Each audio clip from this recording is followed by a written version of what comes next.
It's a movement. We're talking about unity. We're talking about unity.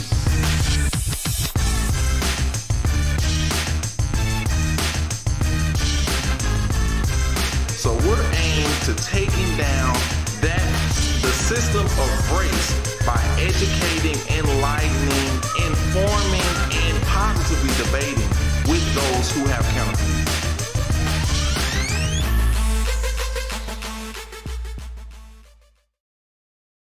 Welcome. It's November 17th, 2020, and what I call Thanksgiving Week Eve, because that's actually what it is. Next week we go into Thanksgiving, which is a great time of year for everybody, especially in this year of COVID, coronavirus 2020. So we're looking for we got a lot of things we can be thankful for, even in the midst of all of that stuff. So we want to welcome to Erase Races, talk about unity today. And as always, I'm your host, Carlen Charleston, saying we need to erase race, but I've also got my Erase Race co-host, Richard Jennings. He's coming in via satellite today, as I call it. He's coming in virtually. So we just want to welcome Richard. So Richard, say hey, hello to everybody. Welcome. Hello.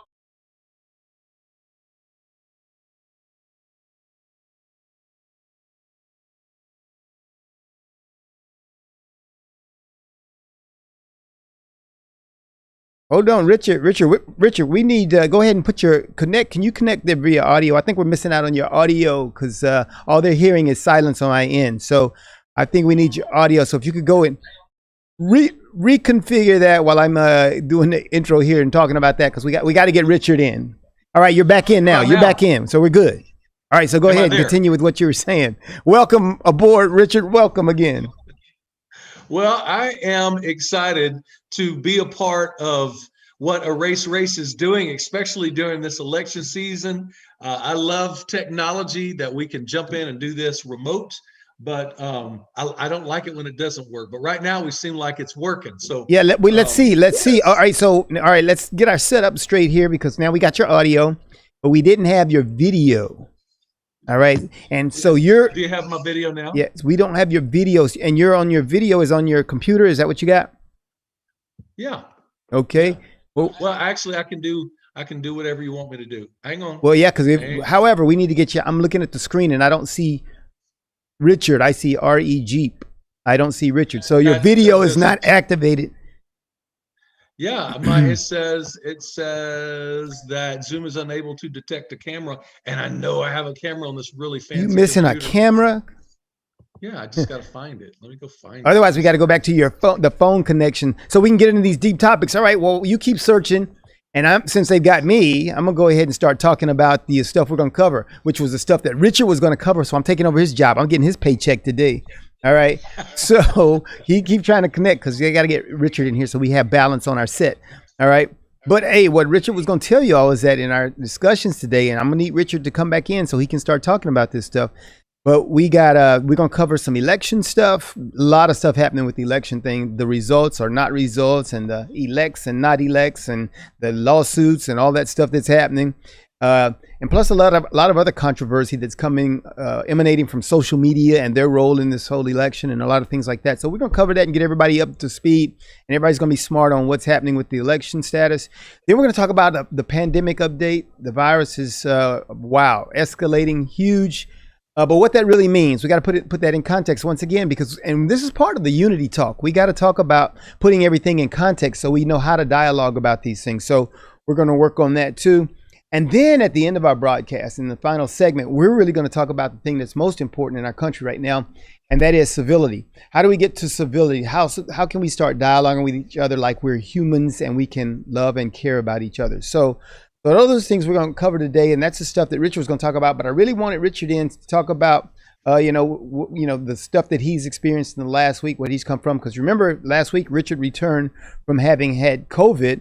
And he gave us an update on that. And so he's got a unique insight as we begin talking about the pandemic stuff, because he's been there and done that. And so we're going to try to get to that as soon as we get Richard's video in, because it's not as good to just have Richard's audio, which we got his audio, but we need his video. So Richard, we might have to go back to what you were doing before. And so cancel out the computer, go back to doing it the other way before. And then I have to walk you through the scripts and she won't have that. And we can make it all work. All right. So. Okay. All right, so let's try that because I need video so we can get Richard in. I feel alone without Richard being here. I don't have video. I'm feeling alone. All right.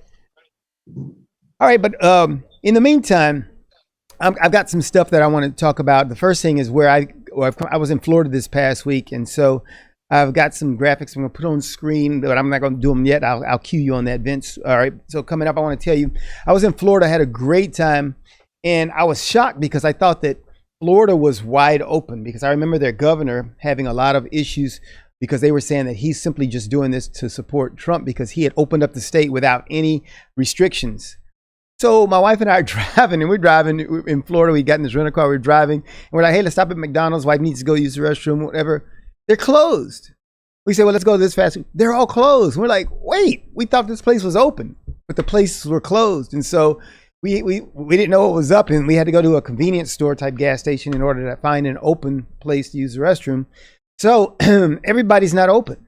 So, and I think, I'm not sure, I asked some friends, they said it's kind of always been that way, that the governor left it up to the individual franchises, restaurants, businesses to determine if they were going to open up.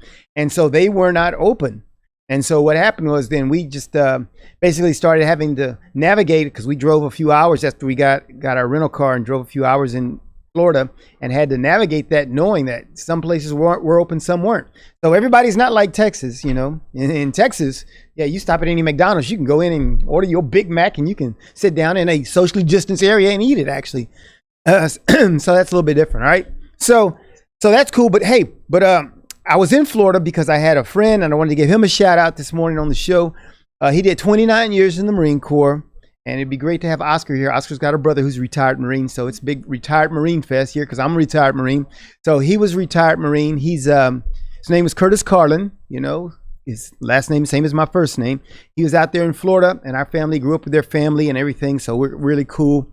And so I wanted to send him a shout out. So I've got a graphic. If you could put that graphic up, graphic 1. It's got a picture there of Curtis, and we had a great time out at this place this weekend in Florida. You can see there, he's a very well decorated Marine. He's there showing there with his wife and everything. So we had a great time out there, and wife and I just enjoyed. We were out there until just yesterday, and we flew back into Texas. And so we're glad to be here. So while we were out there, we celebrate the Marine Corps birthday ball because, of course, 245 years Marine Corps. We talked about that on last week's show, right? You know, following that was Veterans Day. And so it was big military week, but we went down there. We did a cruise where we did the birthday ball ceremony. So everything was just really plush, really nice. And it was a great time. And so I was rushing to get back because I had to be here today to make sure that we could do our talk about unity, and I could make sure I had my boy Richard in. And so now we've got him via video, and so we're ready to go. So Richard, go ahead and give him a shout out saying good morning and everything.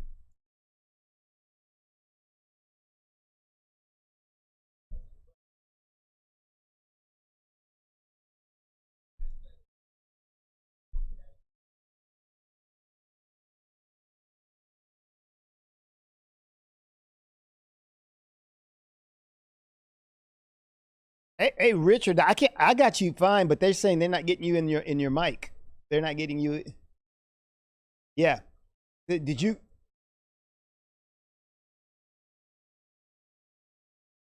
Your Zoom mic. So you're via your phone, right? Are you zooming now via phone? So you need to, I guess, connect your audio via the phone then. Yeah, that's what he did. He connect.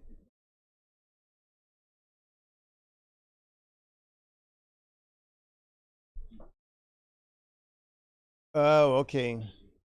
Okay. So, how is it? Let me hear you talk. Let's see if technically how this sounds if I volume you up here and see how bad it might.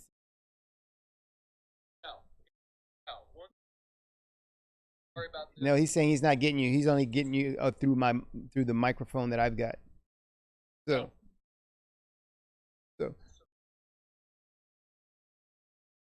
they're not hearing you, but I am. And I guess we could do this. Let me see. I might have to put you in my mic. Say something. Let's see how terrible this sounds. Mic check, 1, 2, testing.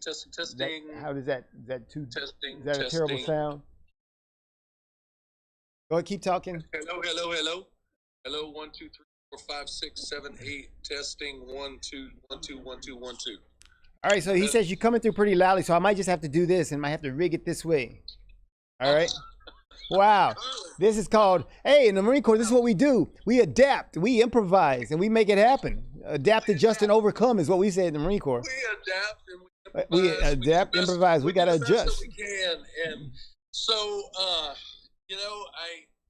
this election season is just, is something. Hey, well, let's use that word. This election season is something we still don't have, although everybody is telling media, conservative and liberal media is telling the president that he needs to concede, but yet none of the electoral college votes have been cast yet, and so he's going through his legal process like every other president before him did.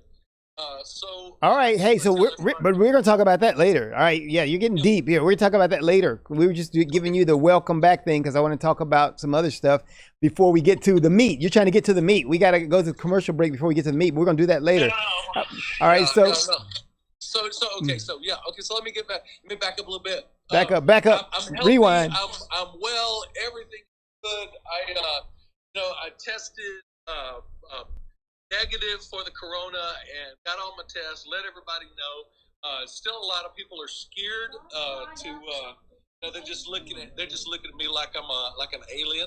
But I got all my tests, got my antibodies.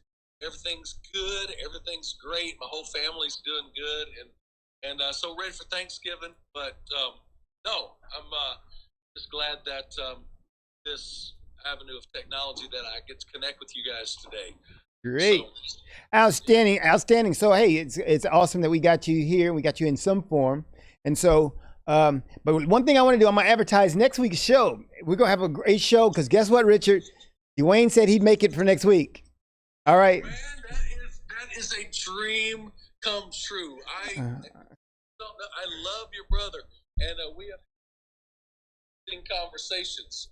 And he's on a different planet than I am regarding political stuff and cultural stuff.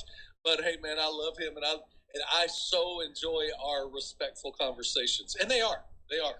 And that's what's going to make it so interesting next week. I've got a graphic too. If you could post that graphic too there, Vince, and it shows my brother. Because if you know my brother, I said it's going to be a barn burner. Whatever that means. It's going to be a barn burner because my brother and I, just kind of like Richard, we're usually on different ends of the spectrum. And my brother and I have always been like that. And we have some really good dialogue, but we're on different ends of the spectrum on pretty much everything. If we ever unite on anything, we always win because we're so passionate, both of us, in our various directions. And so it'll be interesting to have him on. He's former judge and I just say my lifelong antagonist. But it's going to be good, though. It's going to be good. So make sure you join us next week. I'm advertising to make sure that everybody understands he'll be on Talk About Unity next week. So we're going to go to a commercial break. And after commercial break, then, Richard, we're going to get to the meat of what we're doing today. So get ready for that. We'll be back with you right after this break.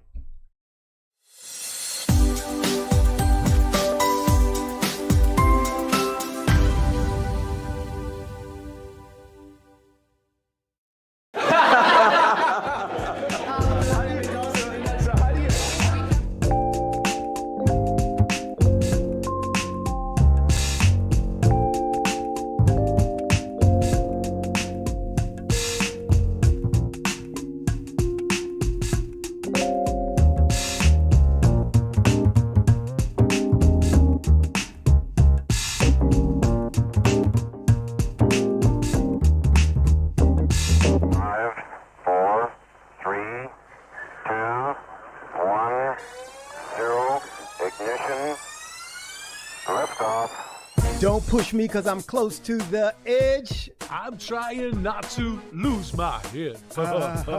Hey, this is the Talk About Unity show where I bring the talk. And I bring the unity. And together we talk about unity. Unity is what matters. Come on. And right now in our country, that's what we've got to do. So we do that here at Talk About Unity on the Edge Radio Network. Be with us every week. It's going to be awesome. It always is. And I tell you what, the more we seek first to understand, then be understood, we make progress. And we like to do that. And that's why everybody's on the brink. We love what we do at Edge Radio because everybody's on the edge. We bring them back from the edge and we bring the unity. So we're just glad. Edge Radio Network every Tuesday morning, 10 a.m. Talk about unity because here at Edge Radio Network, truth still matters.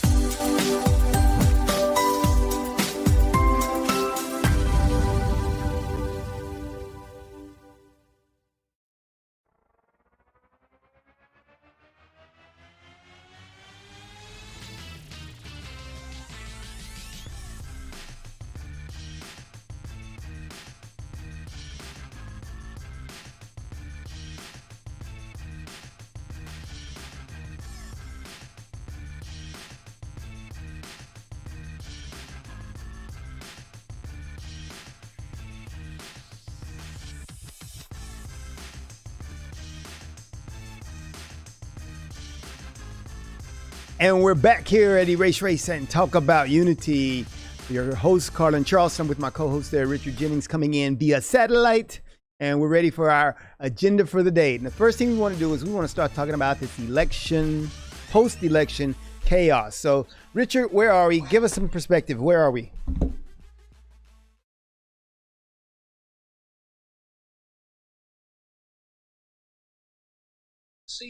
And there's people that are on both sides of this spectrum and perspective.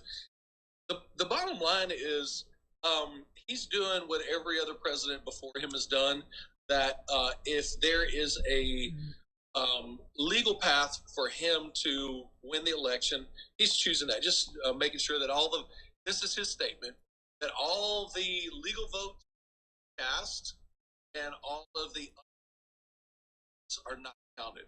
So people could at so many different ways. Bottom line is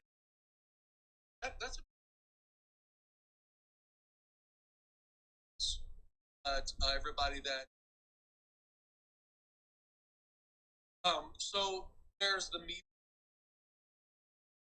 all over the place, right and left, liberal, conservative, Republican, that are like, you just need to concede. And there's other people screaming, "Don't let's go down this whole thing." I really hope we figure this out. I don't think we're going to figure it out on this particular election cycle because there's just too much water under the bridge at this point. Like we said last week, or I said last week, that I think to just have a complete redo election, and that's very highly unlikely. That's highly unlikely. I'd see Donald Trump 2024, and that would just bear out. Not everybody, but a lot of people will bear out. But bottom line is, there's a lot of there's a lot of things that need to be fixed and for the integrity of our elections, and we're nowhere close to being where everybody can look back at this election and say, he lost the election fair and square. I don't think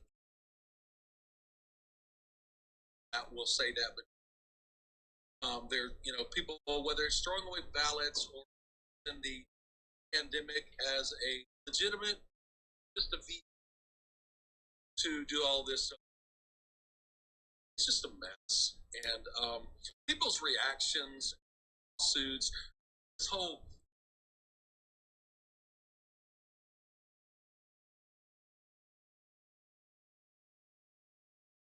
changing votes fast, but theoretically,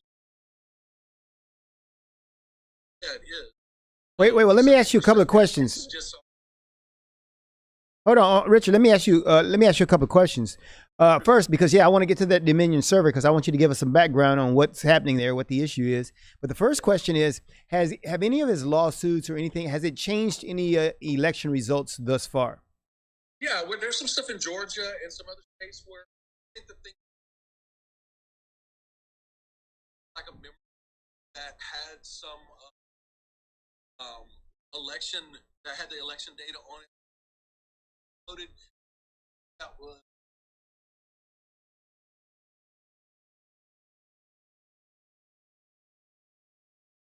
not near enough to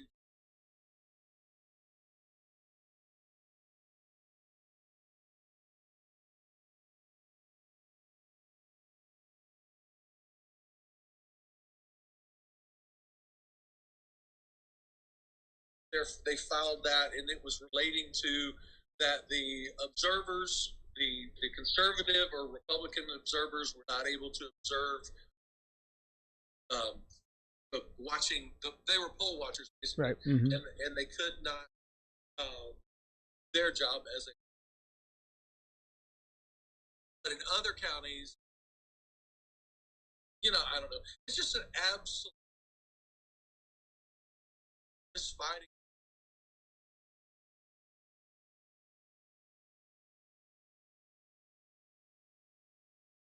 Republican Donald Trump rallies, and there's people got hurt this last weekend.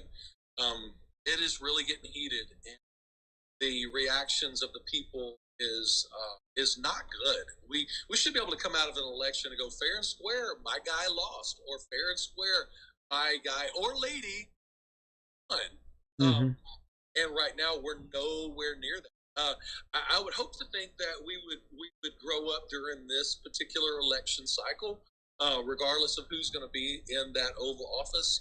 All right. Yep. Hey, so that's civility talk. We're going to get to there. Now, tell us about Dominion Server. Yeah, so that's good stuff. We'll talk about it. Yeah, because we're going to talk about civility in our last segment, so we'll cover that. Tell us about this Dominion Server thing you're talking about, because I'm really kind of clueless on that. Tell us what happened. Give me background. Okay. So this thing has been around for a little while, and there are, I hate to even use the word liberal and conservative, because if things were only if the shoe was on the other foot, everybody would scream about they were the one that was being disenfranchised. Mm-hmm. What the word on the street is, this Dominion Server actually what it does is it changes the votes from one candidate to the other candidate. And I don't know. I don't understand exactly how that goes. That is, but there's many people on the Democratic side that says this is just came out of Donald Trump's ear, right? Like just smoke that came out of his. Just made it up. Like he just made this whole Dominion Server up. But there's some people in high-level places that have popped up on different conservative news channels and news feeds, and they're like, no, this is serious. This is real. And of course, we're not in those, and we don't know exactly what's true, but this Dominion Server thing is getting some traction and really causing a lot of people to get messed up over this thing. But basically, in a nutshell, the Dominion Server is being stated that has the background change votes from one candidate to the other in a way where it's really hard to detect. So the Dominion Server, where was that a server that was used throughout states, or was that in a particular place or location? What is the Dominion Server? The server was in Germany, and they, the last feed that I saw was that our government actually has in possession. They have this Dominion Server, right? How much of that is actually true? I don't know. I mean, we're hearing these things, and we don't see it on mainstream media, and so it's really hard to say is it true? Is it not true? But everywhere you look in social media right now, we see conversations about this Dominion Server, which is cause the hair on the back of your neck to stand up. I mean, if somebody can create a computer program to switch votes undetected, the integrity of not just a presidential election, but every election is in jeopardy. I believe it was in Georgia today that there were so many discrepancies relating to the election and there was another person like in a office in their state that they are going to redo for that particular candidate, but not the presidential election. And so now President Trump is wanting to throw it out and just do a redo for that particular state. And all this started at the same time Dominion Server. So I don't know if Dominion was actually a part of that particular thing, but it's definitely getting a lot of scrutiny and a lot of media attention. We should see a lot about that again today. I just really hope they can put this to bed, because if we don't have confidence in the integrity of our election, regardless of what side of the aisle you're on, this is one of those contentious things that could really cause some serious issues in our country. Yeah, I don't want to throw all that out. You understand what I'm saying? This could really be a big. We don't get this figured out. yeah, and we talked about that last week. We talked about the significance of making sure the process is legitimate. Because if the process is not legitimate, then that means our leaders will no longer be legitimate. And if we don't have legitimate leadership, then there'll always be these challenges to that leadership. And we'll end up like one of what we call the banana republics. I mean, we'll be a place where people don't really respect authority, the authority that's in charge. And we'll be a country where you talk about a coup happening every week or something. And that's terrible and that's all because one of the things that we've always had in our republic here was that we had a bona fide, secure process of establishing leadership, and that process, once that comes under question, then that's terrible for any society. So there's some effort that needs to be expended to legitimize the election so that the people can understand, yes, you in fact do have a legitimate leader and not just someone that was arbitrarily put there through scheming and the things that seem that could be at play here. Because you've got to have a process at least that's good enough in its follow-up that can validate when you do have these things happening. They need to be able to specifically identify these things did happen. If there's any essence that the Dominion server thing was true, they need to flush that out, get it clear, present it to the American people, because the American people, one thing that we need to have is that sense of security and truth. Because otherwise, I mean, we can in this day and age. I noticed that Zuckerberg and Dorsey are once again summoned to go to Washington D.C. and appear before some Senate committee. And that's the other thing about this: the role social media has played. This thing is very uncomfortable for many Americans, and I'm not just talking about just Republicans because they feel like they've lost. I'm saying a lot of Democrats know that this could come back to haunt them, just as they complained about what happened when they were considering whether or not there was Russian collusion and things like that. These are things that have to get fixed, and I don't think we fixed them because we've been talking about this before when Obama was still president, before 2016 election.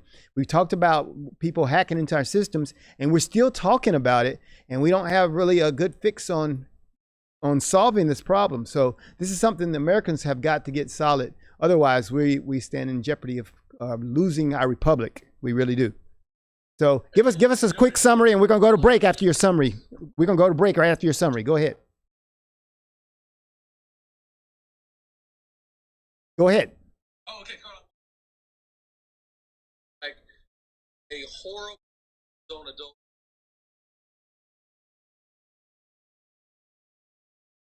The media or social media that we're just kind of jockeying over position and who has the most leverage and who has the most power just pushes the other person off the hill, and we never really make any progress as a country or culture.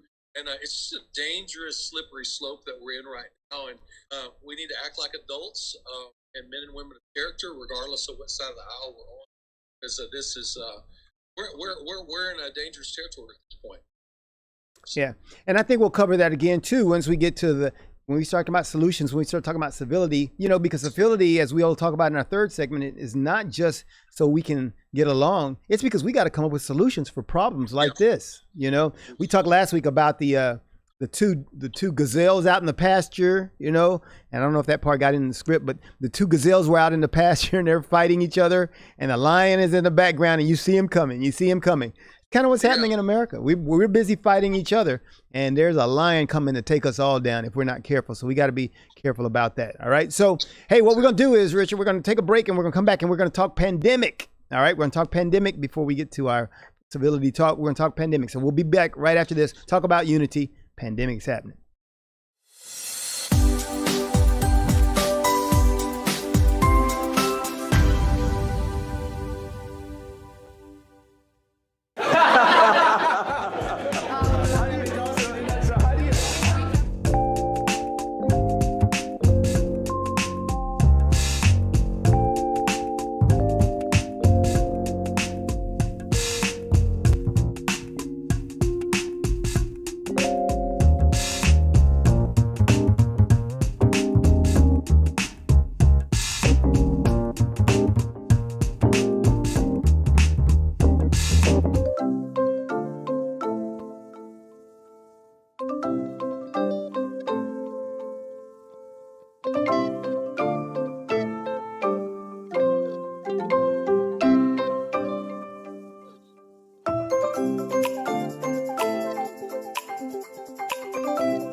Are you a small business owner concerned about the downturn in the economy? Top business leaders like Mattress Mac and Warren Buffett will tell you that now is the time to promote your business more than ever. People need your services. Your business needs an edge. Learn about special advertising packages for small businesses right here on Edge Radio. Find out more, give us a call at 281-744-0446. That's 281-744-0446. Edge, because truth still matters.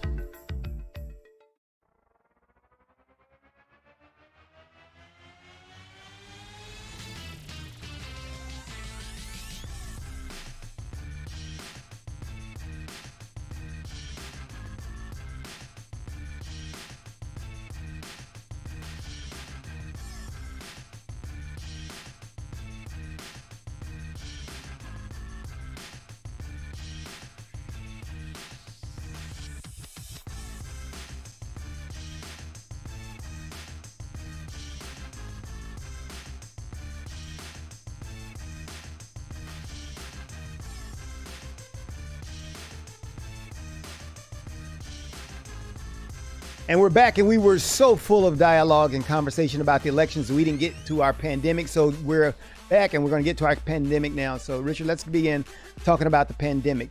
Now, I got some graphics that I want to show. I want to display some graphics that I got off of Bloomberg. So if you could put up graphic 3, and it shows the surge in daily cases. And if you look at what's happening there, you can see that we've got spikes, and the spikes that have happened over the last 15, if you look there, 10, 15 days has been phenomenal. It's just amazing that this is the highest number of cases for an extended period of time that we've had. If you look, it used to be, less than half of that used to be the highs. If you look back in the middle of the year, July, which if you remember now too, July was a peak time for us. And we were talking about, wow, we got to get this under control. People were saying, because it was after 4th of July. So now we've gone way beyond that. And if you look at that, you can see yesterday we had 165,000 plus cases, and we'll see where we stand today and tomorrow. But boy, so what do you think, Richard? Where are we headed? And given that you've just come out of that stuff, where are we headed? What's going on? What should we be doing?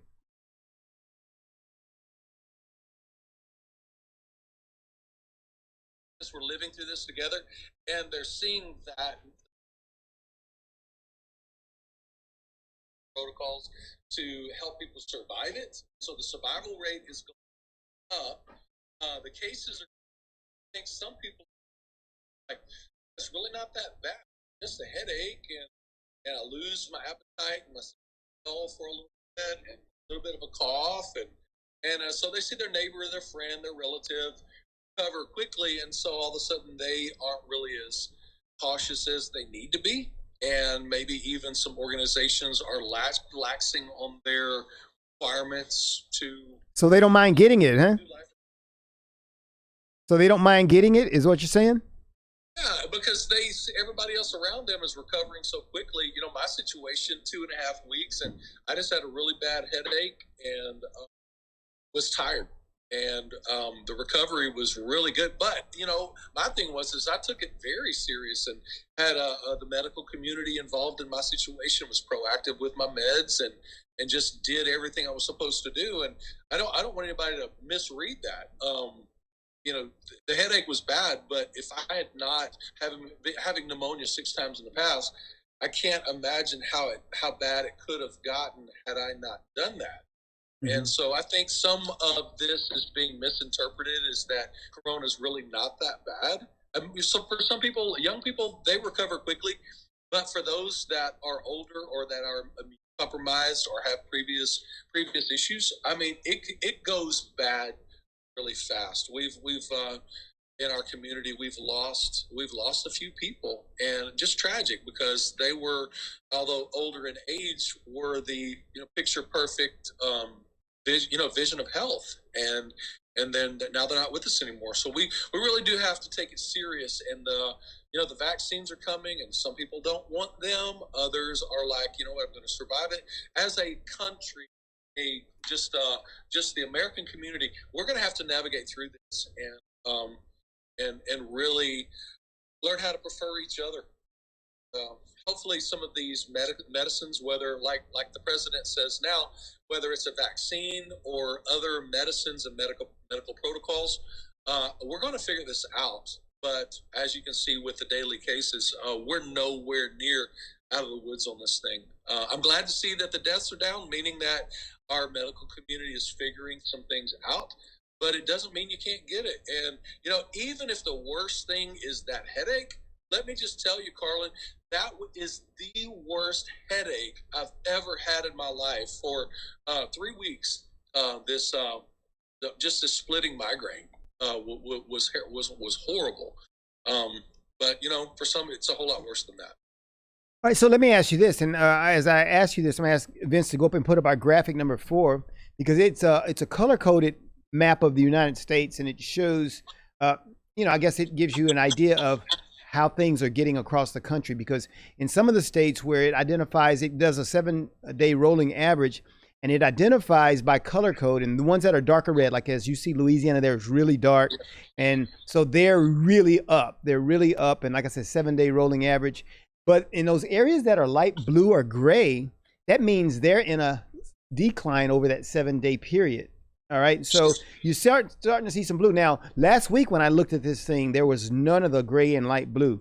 Now you've actually got some of that in there. And so it seems like some areas are starting to, and like I said, there are some that are better than that, because there's, I think, the lighter color, I can't remember which color it was, but it's where it's actually, well, the lighter blue and the lighter gray is decreasing. And then you got yellow, which is just up from 0 to 5% increase. And so if you look at this map, you only see Louisiana that's in a really dire situation. But you got all these other states that are in some state of slight increase to some actually in decrease, a view decrease. And I think that's one of the things we got to continue over time. But I put that map up because I want to ask you this question about what you think about this. So given that our death rates, if you look at those states, and you can click on those, I'm not advertising for Bloomberg, but if you go to Bloomberg, you can actually click on that map and it'll show you exactly the number of deaths and the number of deaths by day, and you can see the increase. And so what you'll find is that when we started this back in March, April timeframe, when we first realized COVID's here, whatever, then the percentages were up, and we were talking about a death rate of 25% in many states, and that was the average across the country. Now that average is down to 2-3%, and in some states 1%. So given that, does it seem like not just a herd immunity kicking in, but do you think it would be more beneficial for us to say, let's take precautions and let's open up and do business? Because if you're talking about a 1% death rate, that is really something that should not really, I think, be shutting down the economy. And what's your view? What do you think about that? Well, if you look at it just related to, in comparison to the seasonal flu, it's doing better regarding the death rates than seasonal flu. But that doesn't mean, because as we know we don't know about corona. It's the first time we've ever dealt with this. We don't know what the colder temperatures and the increased humidity to do. Hopefully, because right in winter, back, the trends are going to head in the right direction. But here's a good example. Louisiana, if you look at those statistics, increase of 71%. Something that directly, I think, attributes to those numbers is Louisiana has been hammered with the hurricane season. Yeah. I mean, it's like one storm after another. So that's a good point. It's people being displaced out of their homes or directly impacted, that takes a toll on a person's immune system. I mean, if you're not at home in your bed, resting in your house in a comfortable environment, then your lack of sleep, that takes a toll on your body with its inability to rest, and probably is a contributing factor to those numbers going up. But if you look at the surrounding states around Louisiana, Arkansas is up, and of course Oklahoma, but Texas and Mississippi, Alabama, Georgia, and Florida, all those numbers are looking pretty good. The good thing is we've learned how, as a country, how to shift resources, and I can't imagine Texas and the surrounding states not coming to their aid if they don't get this under control rather quickly. Yeah, it's good idea. I'd kind of forgotten about the we've been calling this Hurricane Alley lately. That whole Louisiana, and yeah, you're right. So that probably had a big whole lot to do with it.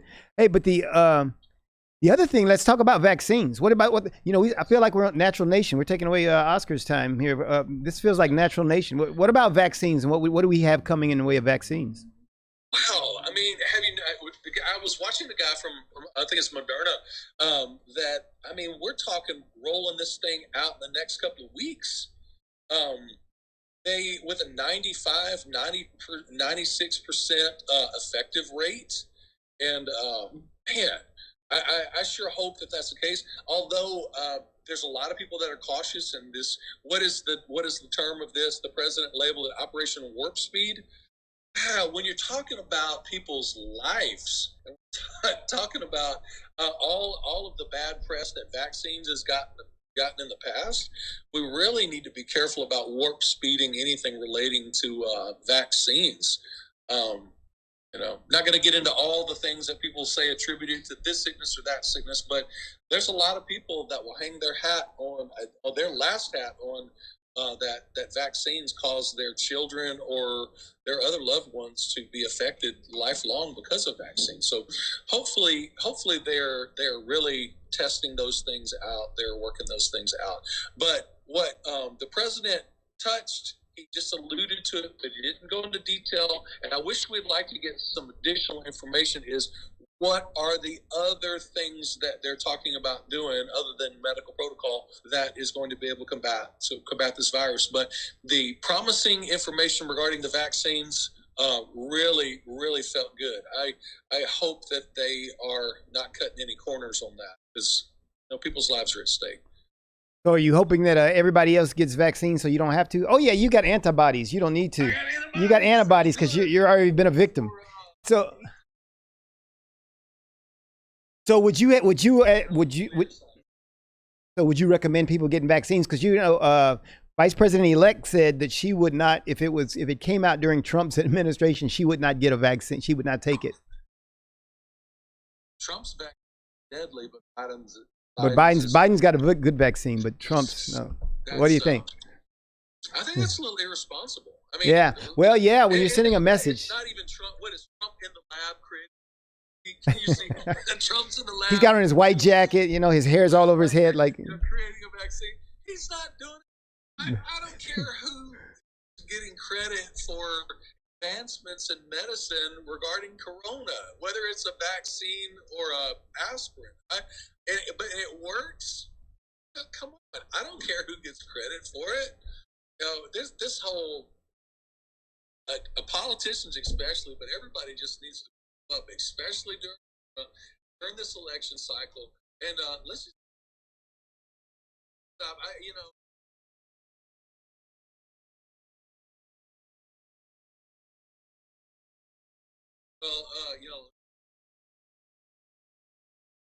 It's like they don't want the vaccine and all. And come back for 8-9 minutes.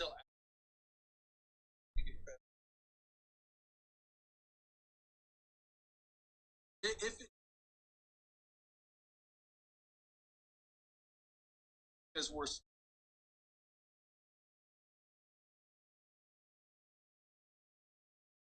Let's not do this in politics. That's just wrong. This is wrong. Good. Good word. If you later,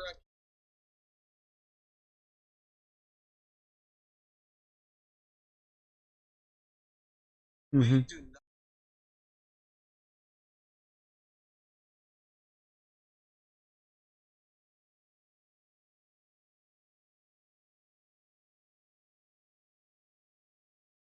They're trying to win some with their constituents or their.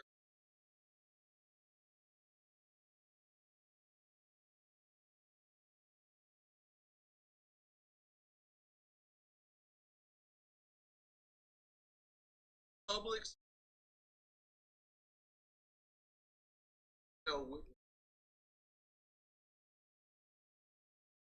act like some things done.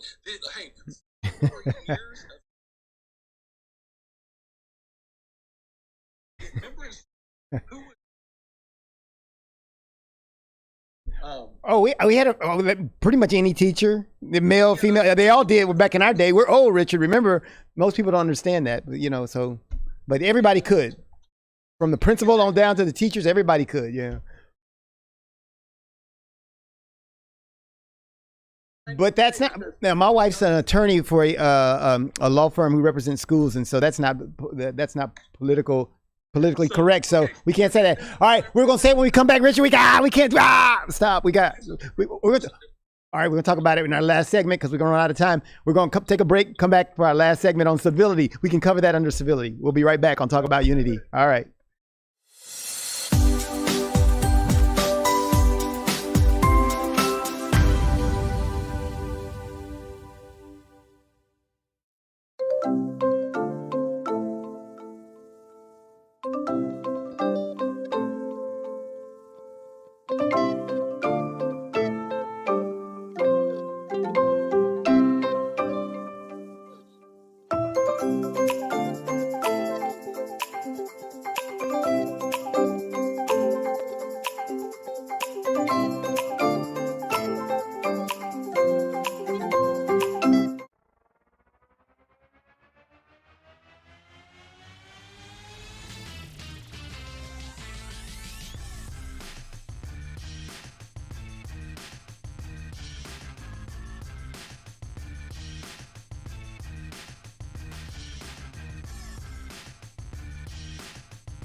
And we're back, and we're in our shortest segment of the show, and it should be our longest because we're going to talk about what everybody needs. Everybody needs a dose of civility. And so, Richard and I, let's begin. Let's talk about the civility. Let's talk about some of the things you were talking about. How do we get to this place of civility that we need to be? first, we need to hold ourselves accountable. That if we can't say something not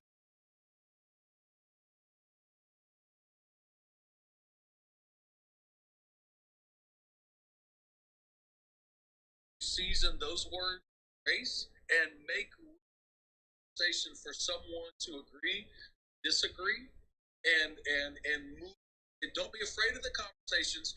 Be respectful in those conversations, because I'm and the more election cycles go, the less I have confidence that the people in Washington or Austin or any other state capital are actually going to figure this out without the help of the citizens holding them accountable. I believe 2020, 2021 is going to be ability where government is being held accountable, but also the citizens are step up to the plate and say, you know what, I own part of the reason why my life, our community, and our country is the way it is, and that we really need to hold ourselves accountable in the way that we act and react, but then take that next step and not be lazy politically, and whether it's make the drive to Austin, Washington, or pick up the phone, or give an email, and don't lasting everybody you vote.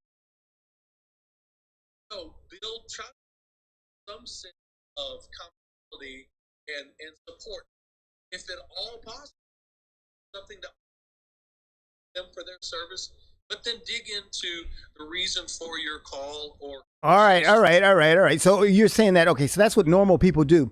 But what about people who have a bully pulpit, such as you were talking about? You were telling me the story about Whoopi Goldberg. What about people in that forum? They've got public audiences, and they're creating an atmosphere in our country. So tell us, how do we deal with that? How do we deal with that? And tell us about Whoopi. What did she do? The first thing people do is not just take the bait of offense and just run into what really just morphed into a big mess is the cancel culture. Don't just go try to cancel somebody, like calling the sponsors of the show and just, hey, throw her off the air and things like that.